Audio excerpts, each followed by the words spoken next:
અમે અમારા ઘરની બહાર જમીને બેઠા હતા એટલે વિમાન એક્ઝેક્ટ આવ્યું અને એટલો હવામાં અવાજ કરતો હતો, હદવાળો અવાજ કરતો હતો. અવાજમાં એવું હતું એકદમ નજીક નીચે રોડની નીચે ટૂંકમાં 20 ફૂટનો ડિસ્ટન્સ હતો.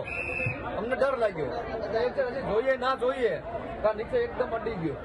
આપણે બચાવવાની પૂરી કોશિશ કરી પણ એકદમ ત્યાં જ્વાલામુખી ટૂંકમાં અગ્નિ બનાવ બની ગયો. ટ્રેનિંગ ઇન્સ્ટિટ્યૂટ કે જે અમરેલી ખાતે પોતાના સિંગલ એન્જિન પ્લેન્સ દ્વારા તાલીમ આપતી હોય ત્યારે આજે અનિકેત મહાજન કે જે પોતે પોતાના તાલીમ દરમિયાન પોતાની લેન્ડિંગ એન્ડ સર્કિટ ટ્રેનિંગ દરમિયાન 4 વાર ટેક ઓફ કર્યું, લેન્ડ કર્યું અને પાછું ફરીવાર ટેક ઓફ કર્યું ત્યારે અમરેલી તાલુકા પોલીસ સ્ટેશન વિસ્તારના શાસ્ત્રીનગર ખાતે કોઈ પણ કારણોસર એમનું પ્લેન ક્રેશ થયું હતું.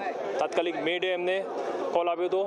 સ્થળ પર પહોંચી ફાયરની ટીમ, પોલીસની ટીમ, ડિઝાસ્ટરની ટીમ એરિયા કોર્ડન કર્યો, એમને રેસ્ક્યુ કરવા પ્રયત્નો કર્યા. હાલમાં અનિકેત મહાજનનું મૃત્યુ થયું છે અને આગળ પ્રોસિજર ચાલુ છે.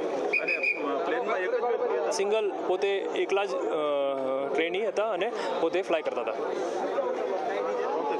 12 ને 30 કલાકની આસપાસના સમયગાળા દરમિયાન અમરેલી એરપોર્ટની અંદર ચાલી રહેલા એક ટ્રેનિંગ ઇન્સ્ટિટ્યૂટના એરક્રાફ્ટની ક્રેશ થવાની દુર્ઘટના બની હતી, જેની ટેલિફોનિક જાણ ફાયર એન્ડ ઇમરજન્સી સર્વિસ અમરેલીના કંટ્રોલ રૂમની અંદર કરતા તાત્કાલિક ધોરણે 3 મિનિટ ને 22 સેકન્ડની અંદર અમારી ટીમ દ્વારા એપ્રોચ કરવામાં આવેલો હતો. એપ્રોચ કરતાની સાથે રેસ્ક્યુ ટીમ દ્વારા અંદર એક પાયલોટ ફસાયેલા હતા, જે પાયલોટને બહાર કાઢી અને 108ને સોંપવામાં આવેલા હતા અને સંપૂર્ણપણે આગ પર કાબૂ મેળવી લેવામાં આવેલો હતો. હાલના તબક્કે આ એરિયાને કોર્ડન કરી અને આ કોર્ડન કરીને એરક્રાફ્ટની અંદર ઘણા બધા એવા ઇક્વિપમેન્ટ્સ હોય છે કે જેની અંદર મેસેજ પણ આવતા હોય છે. તેવા બ્લેક બોક્સને ગોતી અને અત્યારે અમે વહીવટી તંત્રને સોંપવાના પ્રયત્નો અમે ચાલુ છે. સર, આ રહેણાંક વિસ્તાર જે આજુબાજુમાં સર્ચ કરવામાં આવ્યું કે કોઈને બીજી નુકસાન ઈજા થઈ હોય? આ એરિયા રેસિડેન્શિયલ એરિયા શાસ્ત્રીનગર છે, જેના કારણે સર્ચિંગ કરતાં એક વાછરડીનો ફેટલ થયું હોય એવું અમને જોવા મળેલું છે. બાકીનો સંપૂર્ણ એરિયા સલામત છે એવું અમે રિસર્ચ કરીને ડિક્લેર કરી રહ્યા છીએ.